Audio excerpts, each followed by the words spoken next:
বর্ষার শেষ লগ্নে এসে আমরা উপস্থিত হয়েছি। এই মুহূর্তে সিজনে প্রচুর আম পেতে যে সমস্ত আমের গাছ আমাদের কাছে রয়েছে, সেই সমস্ত আম গাছের থেকে প্রচুর পরিমাণে মুকুল এবং ফল পেতে এই সেপ্টেম্বরের শেষ এবং অক্টোবর মাসে আমাদেরকে কিন্তু 3-4টি কাজ করে ফেলতেই হবে। আর সেই নিয়েই আজকের ভিডিও। নমস্কার, আমি দেবজ্যোতি, কুচবিহার থেকে, এবং আপনারা দেখছেন রান্তুর ছাদ বাগান। প্রতিদিনের অভ্যাস মতো আজও আপনাদের সামনে চলে এসেছি আম গাছের ভিডিও নিয়ে। আজকের ভিডিওতে আপনাদেরকে জানাবো এই অক্টোবর মাস এবং সেপ্টেম্বরের শেষ লগ্নে আমাদেরকে কোন কাজগুলো করে ফেলতে হবে। প্রথমে বলে রাখি, যে সমস্ত আম গাছ টবের মধ্যে ছিল, দীর্ঘদিন থেকে রিপোর্ট করা হয়নি, বা যে সমস্ত গাছ 6 মাস আগে লাগানো হয়েছিল রিপোর্ট করা হয়নি, তাদেরকে রিপোর্ট করতে হবে। কেন রিপোর্ট করতে হবে? তার কারণ হচ্ছে গাছের শিকড় যতটা বড় জায়গায় ছড়িয়ে থাকতে পারবে, সে সমস্ত শিকড় কিন্তু খুব তাড়াতাড়ি মাটিতে থাকা বা টবের মাটিতে থাকা যে খাবার, সেটা কিন্তু গ্রহণ করতেও পারবে, এবং এই খাবার যত গ্রহণ করতে পারবে গাছের বৃদ্ধি তত বেশি হবে।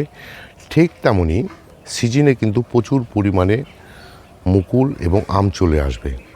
আম গাছে এমনিতেই মুকুল চলে আসে বিনা পরিশ্রমে, বিনা যত্নে। তারপরেও আমাদের কিছু করণীয় কাজ থাকে।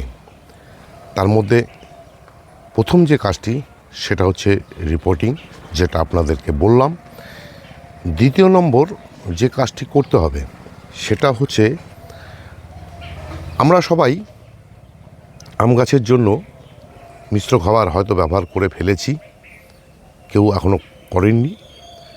সেই সমস্ত বাগানিদেরকে বলবো, আপনারা এই মুহূর্তে আম গাছগুলোতে যে মিশ্র খাবার তৈরি করেছেন বা আছে আপনাদের কাছে তৈরি করা, সেই খাবারটি গাছগুলোতে দিয়ে দিন।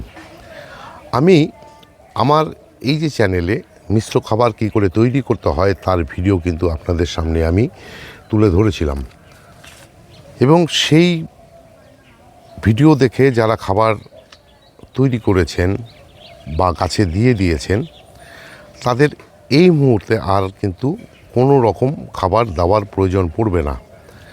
এরপরে আপনাদেরকে খাবার ব্যবহার করতে হবে যখন মুকুল চলে আসবে, এবং সেই মুকুল থেকে যখন গুটি ধরতে শুরু করবে বা মার্বেলের সাইজ হবে, সে সময় আপনারা কিন্তু গাছগুলোতে মিশ্র খাবার দিতে পারবেন বা দিতে হবে। তার মধ্যে আপনাদেরকে গাছগুলোতে কোনো রকম নাইট্রোজেনযুক্ত যে খাবার, সেটা দেওয়ার প্রয়োজনীয়তা আসবে না।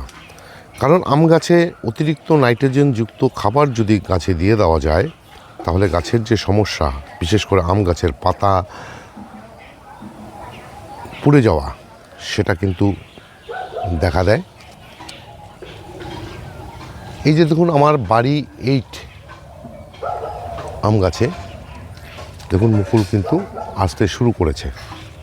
বাড়ি 8, বাড়ি 4, বাড়ি 11, ভাস্তারা, কাটিমন, অল টাইম, এই সমস্ত আম গাছ যেহেতু 12 মাসই আম গাছ, এদের কিন্তু মুকুল চলে আসাটাই স্বাভাবিক।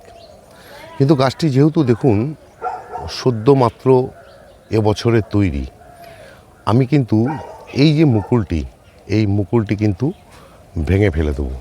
তার কারণ, আমি যদি এই গাছটিতে এখনই মুকুল নিয়ে নিই, তাহলে কিন্তু এই গাছটির যে বৃদ্ধি, সেটা কিন্তু থমকে যাবে। 3 নম্বর কাজ হিসাবে আমাদেরকে কিন্তু এই মুহূর্তে গাছগুলোতে আর কোনো রকম পুন করা যাবে না। কিন্তু এই যে বাড়ি 8 গাছের, যেহেতু ছোট গাছ, মাত্র 4টি ডাল, এই গাছটিকে যদি আমি মুকুলটি ভেঙে না দেই, তাহলে কিন্তু গাছটি আশানুরূপ যে বৃদ্ধি, সেটা কিন্তু হবে না। এক্ষেত্রে আমাকে এটা করতেই হবে। এছাড়া যে সমস্ত বাদবাকি যে সমস্ত গাছ রয়েছে সে সমস্ত গাছে কিন্তু আপনারা এই মুহূর্তে আর পুন করতে যাবেন না।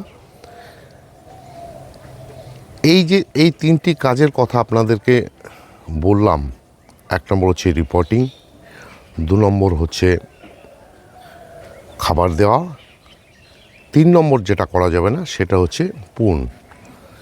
এছাড়াও 4 নম্বর আরেকটি কাজ আপনাদেরকে করতে হবে, সেটা হচ্ছে বর্ষার সময় যেভাবে আমরা ফাঙ্গিসাইড ব্যবহার করছিলাম, যেহেতু বর্ষার শেষ লগ্নে এসে পৌঁছেছি, বর্ষা আস্তে আস্তে বিদায় নিচ্ছে, আমাদেরকে কিন্তু ফাঙ্গিসাইড আগের মতন আর দিলে হবে না। ফাঙ্গিসাইড গাছে যতটাই কম দেওয়া যাবে ততটাই গাছের পক্ষে ভালো। তাই মাসে 1-8বার আমরা ফাঙ্গিসাইড গাছগুলোতে স্প্রে করে যাব এবং যতদিন এই যে নতুন কচি পাতা আসতে থাকবে ততদিন কিন্তু আমাদেরকে এই পাতাগুলোকে সুরক্ষা দেওয়ার জন্য আমাদেরকে কিন্তু কীটনাশক ব্যবহার করে যেতেই হবে। যখনই এই নতুন পাতা আসা বন্ধ হয়ে যাবে তারপর থেকে হালকা জাতীয় কোনো কীটনাশক আমাদেরকে গাছগুলোতে স্প্রে করে গেলেই, মাসে 1-2বার স্প্রে করে গেলেই কিন্তু গাছের জন্য যথেষ্ট হবে। যেহেতু আমরা ভারী মিক্স খাবার দিয়ে ফেলেছি, সেখানে এখন থেকে আপনারা 15 দিনের গ্যাপে গাছগুলোতে হয় কিচেন লিকুইড কম্পোস্ট অথবা 05234 আপনারা 15 দিনের ব্যবধানে কিন্তু গাছগুলোতে কিন্তু দিয়ে যেতে পারবেন।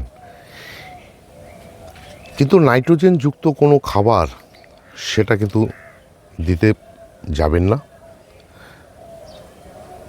এছাড়া অক্টোবর মাস থেকে আপনারা গাছগুলোকে 3 থেকে 4 বার 15 দিনের ব্যবধানে ভালো মানের যে মাইক্রোনিউট্রিয়েন্ট অনুখাদ্য গাছগুলোতে দিয়ে যাবেন। তবে পিজিআর কিন্তু এই মুহূর্তে দিতে যাবেন না। আপনারা ডিসেম্বরের শেষ বা জানুয়ারির শুরুর মধ্যে একবার যে কোনো একটি ভালো পিজিআর গাছগুলোতে স্প্রে করে দেবেন। তাহলেই দেখতে পারবেন আপনাদের গাছে কতটা মুকুল বেশি হবে এবং সেই মুকুলের থেকে আপনারা সহজেই আম পেয়ে যাবেন।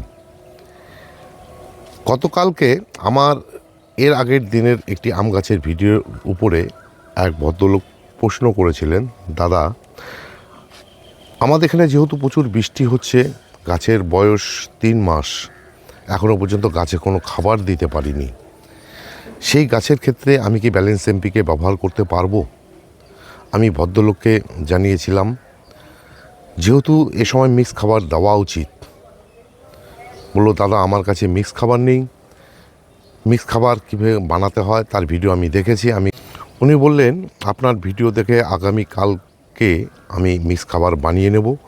আমি তাকে বলেছিলাম যে আপনি সেই মিক্স খাবার বানিয়ে ডিকম্পোজ করতে করতে প্রায় 20-20 দিন সময় পেরিয়ে যাবে। কিন্তু যেহেতু প্রচণ্ড বর্ষা হয়েছে, প্রচণ্ড বৃষ্টি হয়েছে, গাছগুলোর টবে যে খাবার ছিল সে খাবার কিন্তু সব বেরিয়ে গেছে।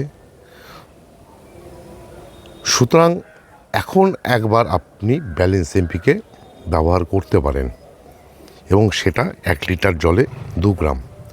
এছাড়া কিন্তু আর দ্বিতীয়বার দিতে হবে না। যেহেতু খাবার তৈরি করবেন, খাবার 15-20 দিন পরে গাছগুলোতে কিন্তু সেই যে ভারী মিক্স খাবার সেটা দিয়ে দেবেন। যে সমস্ত বন্ধুরা ঠিক এই একই সমস্যাতে ভুগছেন, আপনাদের কাছে একটাই বার্তা থাকবে, যেহেতু মিক্স খাবার রেডি নেই, মিক্স খাবার দিতে পারছেন না 15-20 দিনের আগে, যেহেতু গাছগুলোতে বর্ষায় টবে থাকা খাবার বেরিয়ে গেছে, গাছকে একটি ব্যালেন্স এমপিকে সে 19-19 হোক বা 20-20 হোক আপনারা দিয়ে দিন। অক্টোবর মাসের মধ্যে এই যে পরিচর্যাগুলি যদি আপনারা করে যেতে পারেন, মানে রিপোর্টিং, খাবার দেওয়া এবং গাছে পূর্ণ করা, সঙ্গে মাইক্রোনিউট্রেন, কীটনাশক এবং ফাঙ্গিসাইড, এই কাজগুলো যদি করে যান তাহলে আপনাদের জানুয়ারি এবং ফেব্রুয়ারিতে কিন্তু প্রচুর পরিমাণে মুকুল চলে আসবে। যেতে যেতে আরেকটি বার্তা আপনাদের দিয়ে যাই, সেটা হচ্ছে যেহেতু দুর্গাপুজোর একদম অন্তিম লগ্নে এসে আমরা পৌঁছে গেছি, আগামী রবিবার থেকে যেহেতু পুজো শুরু হয়ে যাচ্ছে, পুজোর 4 দিন মানে রবি, সোম, মঙ্গল, বুধ, এই 4টে দিন কিন্তু আমার চ্যানেলে যেরকম ভিডিও আসে সেই ভিডিও কিন্তু আসবে না। বৃহস্পতিবার থেকে যথারীতি আবার যেরকম ভিডিও আসার সেরকম ভিডিও চলে আসবে। তাই এই পুজোর 4টে দিন আপনারা আনন্দ উপভোগ করুন।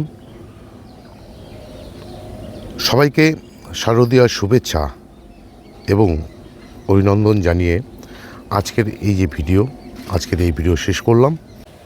আজকের ভিডিওটি যদি আপনাদের ভালো লেগে থাকে, যদি সত্যি উপকার বলে মনে হয় আজকের ভিডিওটি আপনাদের কাছে, তাহলে একটি লাইক, কমেন্ট এবং শেয়ার করবেন। এবং আমার চ্যানেলটি যদি সাবস্ক্রাইব করা না থাকে তাহলে চ্যানেলটি অবশ্যই সাবস্ক্রাইব করে নেবেন, কেননা প্রতিদিন দুপুর 2টোয় আমার এই যে চ্যানেল, এই চ্যানেলে কোনো না কোনো ভিডিও চলেই আসে। সেই সমস্ত ভিডিও দেখতে হলে বা পেতে চাইলে আমার চ্যানেলটিকে সাবস্ক্রাইব করে নিতে হবে। সবাইকে অশেষ ধন্যবাদ এবং শুভেচ্ছা জানিয়ে আজকের এই ভিডিও শেষ করছি। সবাই ভালো থাকবেন, সুস্থ থাকবেন, সবুজের সাথে থাকবেন। ধন্যবাদ।